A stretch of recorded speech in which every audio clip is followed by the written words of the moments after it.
Hello, this is Siri and you're listening to my favorite podcast, Not Real Art. I live for this shit cause it's totally lit. Let's go!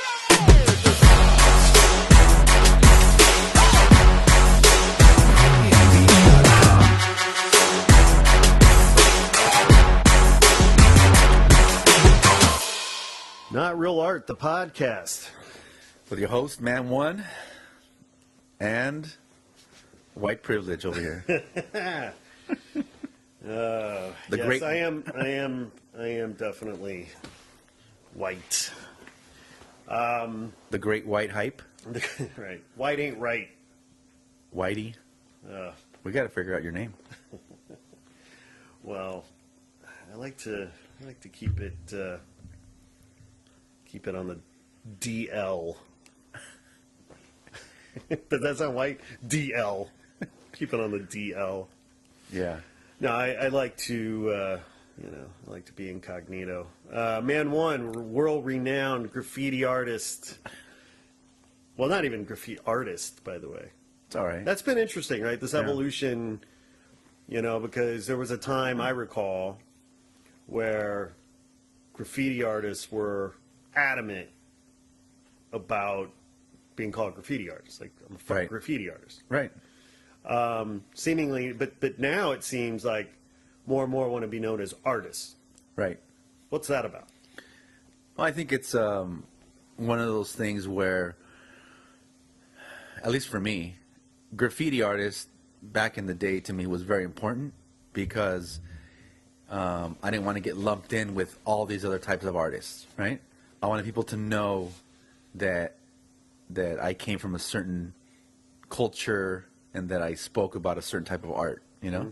And to me that was important. So graffiti art.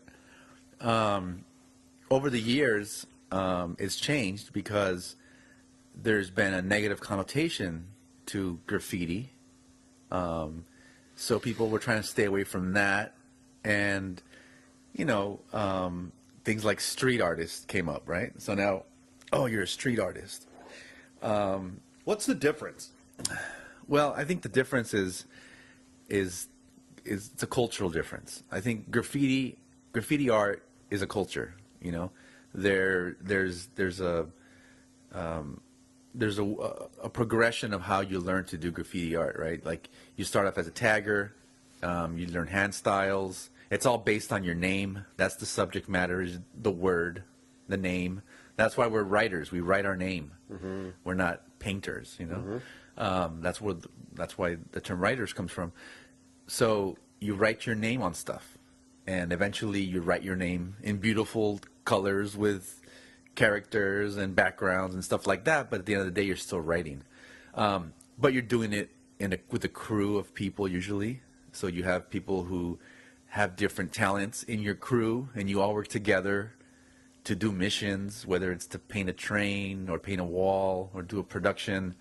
And so it's very much a culture. It's a group of people, trying to create something, some kind of language together, And street art.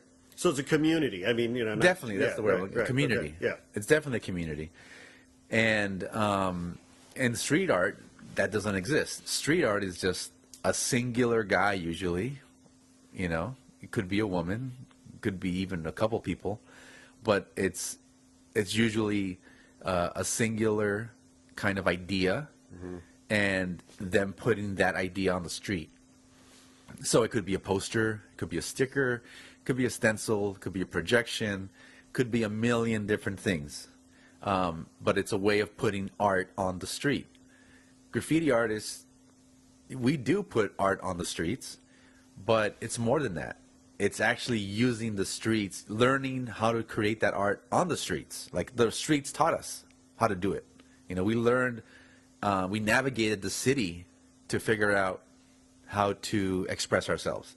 A street artist, can be straight out of college and working in the studio and, printing stuff out at Kinko's and then putting it up on the street in the middle of the night, out of the back of their BMW. So it doesn't matter. You know, it's not really, street art isn't really about a culture, you know?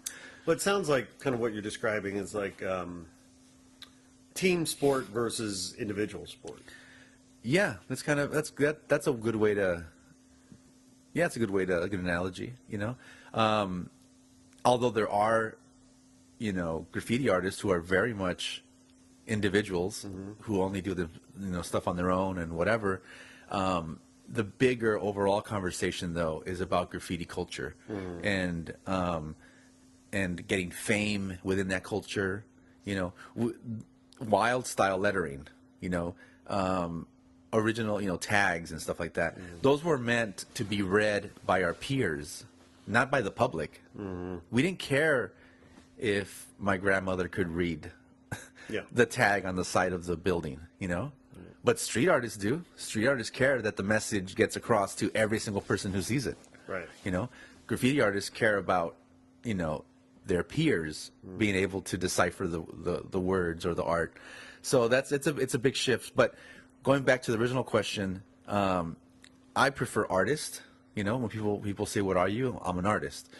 And I say that because now, being much older and making a career out of this, I see how it's not a good idea to pigeonhole yourself into one specific type of art form, because I'm more than just a graffiti artist. You know, I'm a muralist, I'm a Chicano artist, you know, I'm an illustrator, I'm a sculptor.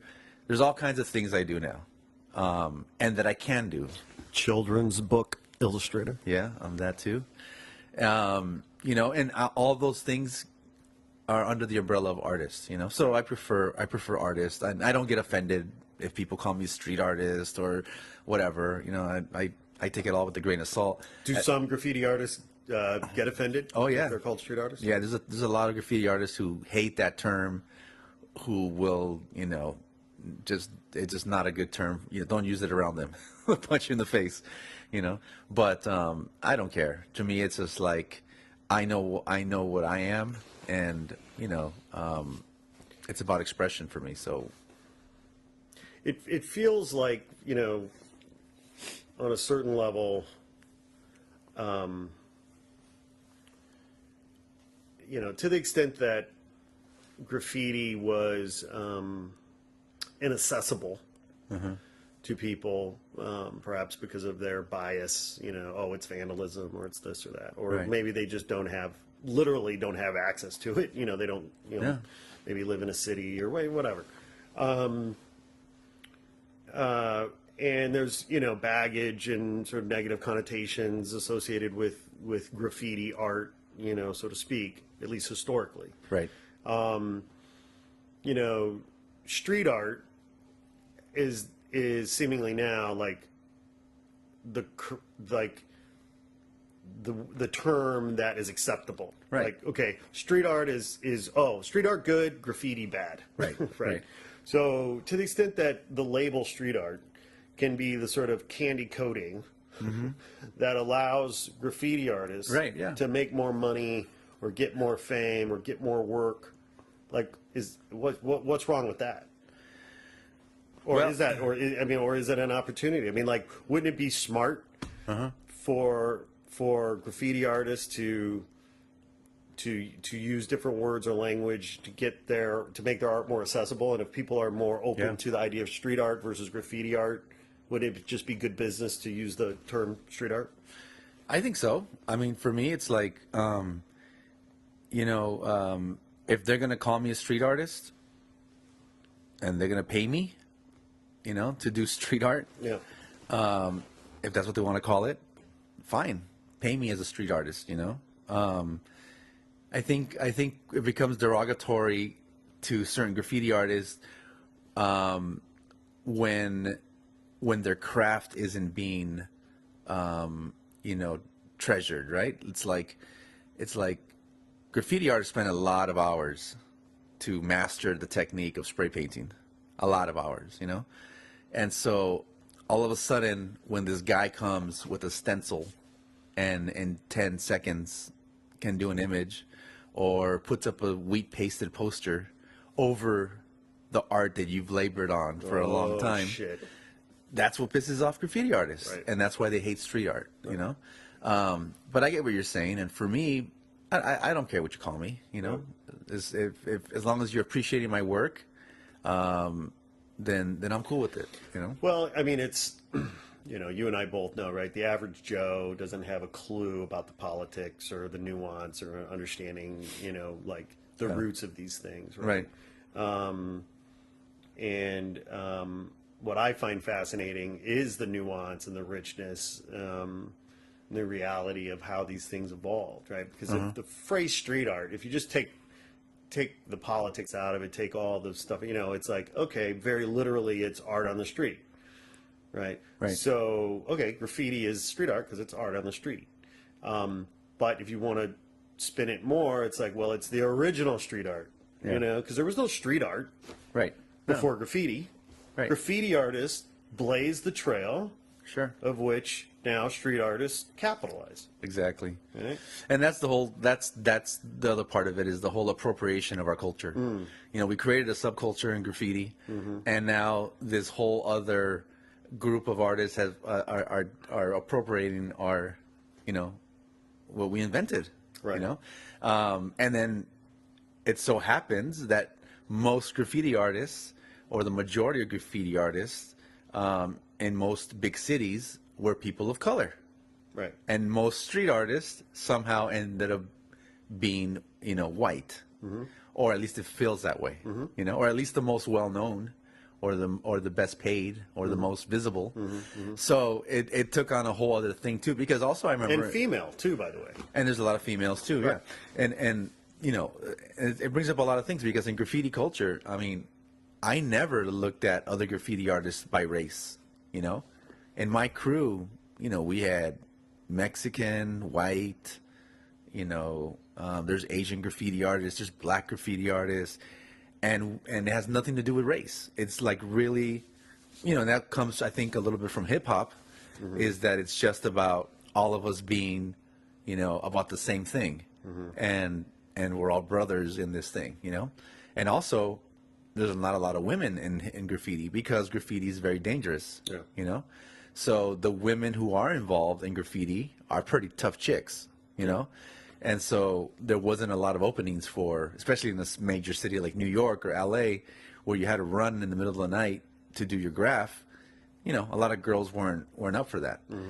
In street art, though, all of a sudden, it's like, you know, for some reason, white kids, white artists started getting elevated in this game, more so than artists of color, you know.